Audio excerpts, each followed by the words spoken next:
एक समय की बात है, 19वीं सदी में उत्तर भारत के एक छोटे से राज्य में एक विधवा और उसका इकलौता बेटा रहते थे। एक भयानक महामारी ने उसके पति को छीन लिया था, जिससे विधवा को अपने और अपने छोटे बेटे के लिए खुद ही जीवन यापन करना पड़ा।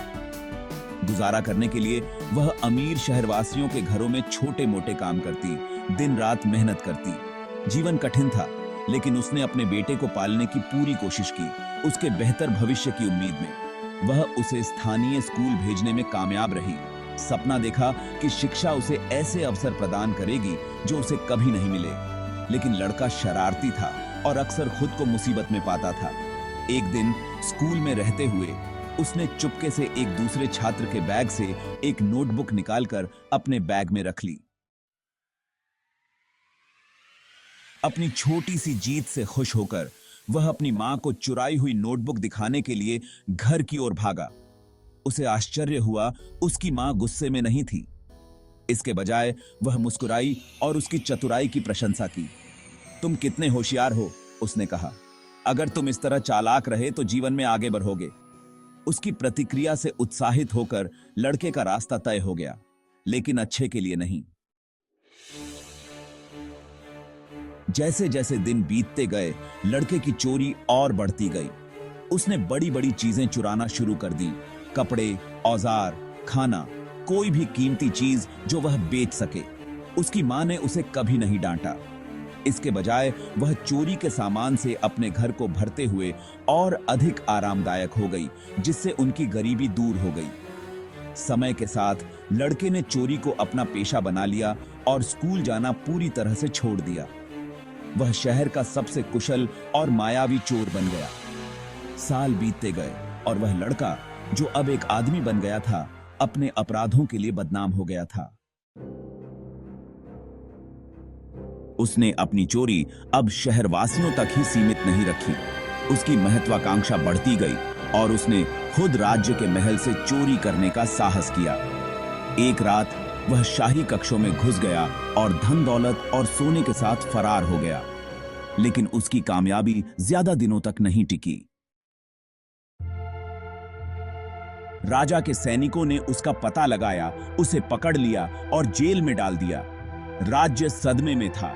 कुख्यात चोर को सबक सिखाने के लिए सार्वजनिक फांसी का कार्यक्रम निर्धारित किया गया था। फांसी वाले दिन शहरवासी इस घटना को देखने के लिए जमा हुए। फांसी के तख्ते पर खड़े चोर से, जिसके गले में फंदा पड़ा था, पूछा गया कि क्या उसकी कोई अंतिम इच्छा है। सभी को आश्चर्य हुआ। उसने कहा, मैं एक बार अपनी मां को देखना चाहता हूं। भीड़ में मरमर्स उठे और जल्द ही चोर की मां को आगे लाया गया, कांपते और रोते हुए। चोर ने उसके साथ अकेले में बात करने का अनुरोध किया और जैसे ही उसने अपना सिर उसकी ओर झुकाया, उसने अचानक पूरी ताकत से उसका कान काट लिया। घाव से खून बहने लगा और मां दर्द से चिल्लाई। दरबारियों को ऊजस लगा और उन्होंने स्पष्टीकरण मांगा। चोर, अब मौत का सामना कर रहा था, ने कड़वाहट से कहा, यह औरत, उसने अपनी मां की ओर इशारा करते हुए कहा, आज मैं यहां हूं इसकी वजह है। जब मैं बच्चा था तो उसने मेरी पहली चोरी को बढ़ावा दिया, मेरी चालाकी की प्रशंसा की और मुझे कभी सही और गलत नहीं सिखाया। अगर उसने मुझे डांटा होता, अगर उसने मुझे तब रोका होता, तो मैं आज फांसी का सामना नहीं कर रहा होता। मेरे बुरे कामों पर उसका मिसप्लेस्ड गर्व ही मुझे इस मुकाम तक ले आया है। चोर के शब्द भीड़ में गूंज उठे, मर्मर्स और विस्पर्स को शांत करते हुए। राजा अपने सिंहासन से देख रहा था। आदमी के आरोप में सच्चाई को समझ गया। मां अपराध बोध से व्याकुल जमीन पर गिर पड़ी। अपनी पसंद के परिणाम को बहुत देर से महसूस कर रही थी। उस दिन चोर को फांसी दे दी गई, लेकिन उसकी कहानी आने वाली पीढ़ियों के लिए एक सीख के रूप में जीवित रही। कहानी से सीख, बुराई को जड़ से खत्म करो। मां द्वारा अपने बेटे के गलत कामों को शुरुआती दौर में ही ठीक न कर पाने के कारण उसके कुकर्म बढ़ते गए। चोरी का एक छोटा सा कृत्य जब प्रोत्साहित किया गया तो बड़े अपराध हुए और अंततः एक दुखद अंत हुआ।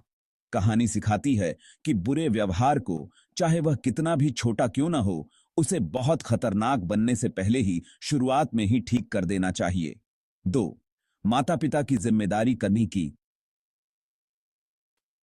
कहानी बच्चों के नैतिक मूल्यों को आकार देने में माता पिता की महत्वपूर्ण भूमिका को रेखांकित करती है। गलत कामों पर आंख मूंद कर या उसे प्रोत्साहित करके माता पिता अनजाने में ही अपने बच्चे को विनाश के रास्ते पर धकेल सकते हैं। अंत में यह दुखद कहानी एक रिमाइंडर के रूप में कार्य करती है कि अनैतिक व्यवहार को प्रोत्साहित करने या अनदेखा करने से अपरिवर्तनीय परिणाम हो सकते हैं। सबक स्पष्ट है, यदि हम बुराई को उसके प्रारंभ में नहीं रोकेंगे तो यह बढ़ता ही जाएगा, हमें उस रास्ते पर ले जाएगा जिसका हमें एक दिन पछतावा होगा। ऐसी ही ज्ञानवर्धक कहानियों के लिए मेरे चैनल को सब्सक्राइब करें।